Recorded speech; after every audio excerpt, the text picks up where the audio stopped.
Hi, this video will serve as a brief introduction to Sample Fuel's new instrument, Revolution. The focus for this instrument was to create reversing, looping textures. If you own any of our previous products, you'll notice that the main page is practically identical to those, with a few exceptions. Up in the left-hand corner, you have a layer volume and pan. Over here, you have mod wheel controls. You can bypass any of the modulation from the mod wheel. You can control the amount, and you also have some destination choices.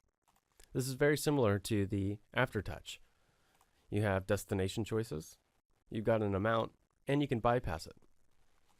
In the center of the interface, you have ADSR for the amplitude. You have the filter ADSR. You've got low pass and high pass filters, and you've got filter controls over here. You've got a cutoff with multiple options, as you can see. You have resonance, envelope, and distortion. Distortion, you've got a few options as well. In the master section, you can bypass the whole layer. There's a main volume control here. This is independent of the layer volume. You've got octave control, coarse, fine tune, and key follow. We also have unison, which we have on all our products. This will pretty much copy the sound, and you can copy it up to 8 times. You can detune. You've got pan, delay, and distribution controls as well. Now we have an abbreviated motion section down here. I say abbreviated because there is a page with more motion controls over here. You've got 2 more LFOs, some step modulators, and a few envelopes. But over here, these 2 envelopes control the volume LFO and the pan LFO. Now for this library, we've included key switches, because as you can tell, in this preset I have pulled up, there are 2 layers. And since this is a looping reversing library, we wanted to give some independent controls for the note values. So in order, you have whole notes, half notes, quarter notes, and I'll solo this one layer just so we can get an idea of what's going on here.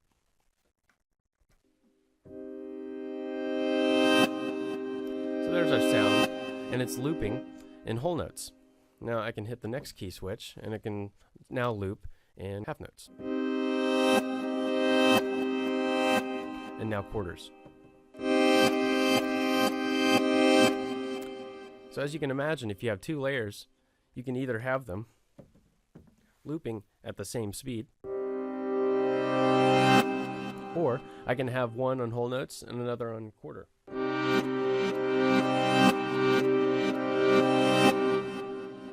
So this gives you some options and some flexibility amongst the 2 layers. Now if you don't have an 88 key keyboard, to keep you from having to transpose constantly every time you want to change a key switch, we've also assigned these key switches to the trigger pads up here. So this first row correlates to the layer 1 key switches, and the second row to the layer 2 key switches. Now while we're also on key switches, we can talk about these unique buttons and functions up here for Revolution. As you can see, we have a default key switch bypass. Now what this allows you to do is, if you're, let's say you're making your own sound, you've tweaked some of these functions up here, and you want to save it, but you want to save it with the first layer looping in quarter notes, and the second layer looping in whole notes.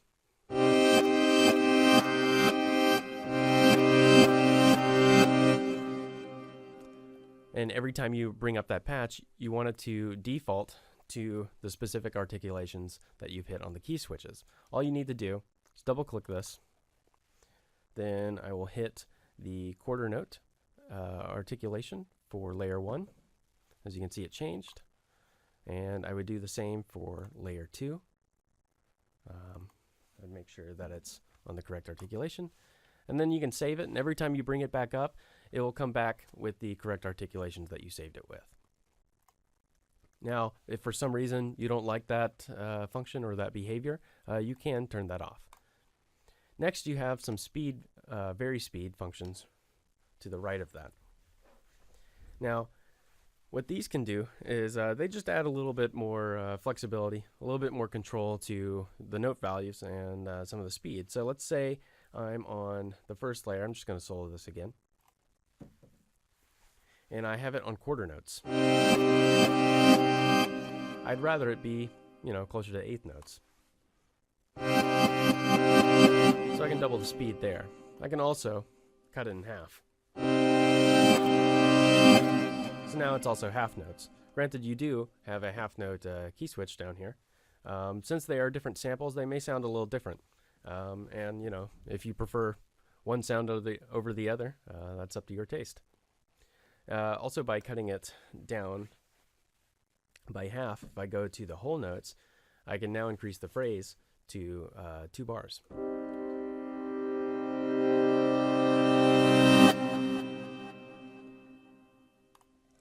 So making our way down to the quick control section, you can see we have pretty much the standard layout that we use in all our products. The first two control the layer levels. So you have layer 1 level, layer 2 level. Then you have attack, release, filter, motion, delay mix, reverb mix, and these control the attacks and releases, the filters, etc. for all the layers. So when you pull up the release, you're doing that for both layers. If you pull it back, again, it's for both layers. If you're not familiar with our motion knob, what this essentially does is, let's say you have your volume LFO on, and I'm going to turn this delay off just so you can get a better idea. You can see the effect the volume LFO has on that. Here's it straight. So the volume LFO was just adding a bit more motion to it. And you can pretty much do the same with turning any of this stuff on. These other LFOs and envelopes and step modulators. Now, maybe you like the idea of that motion in there, but it's just a bit too much. And you've got so much going on this page over here. You don't want to have to go through and turn it all off or tweak the amounts to a more subtle motion. You can dial this back a bit.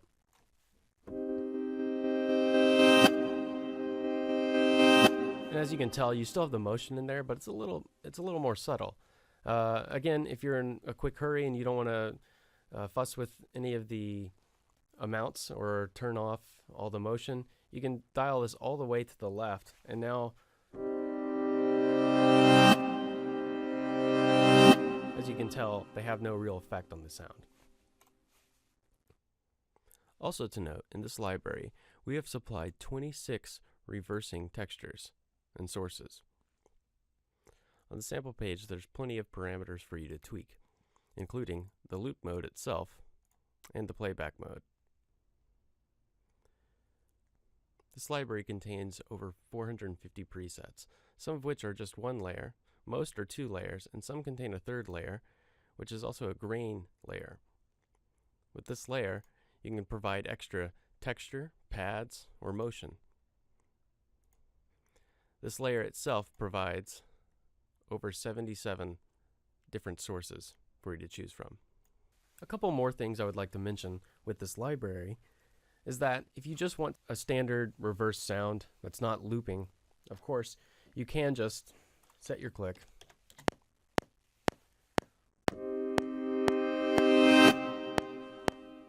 and just release up, and it'll just reverse that one time, and you won't have the issue of it looping.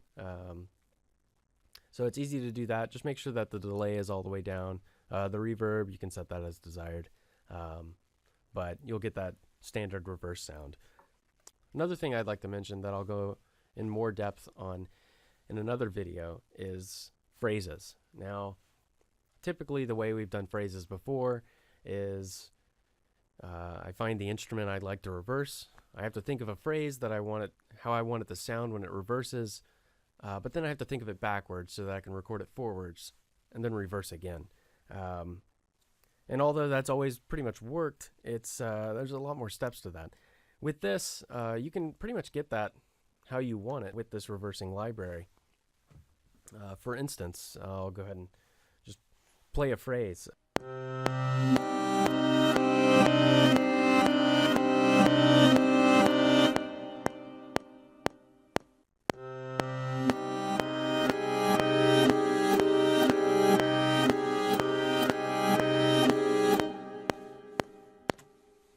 As you can see, it's really easy to build phrases with this library.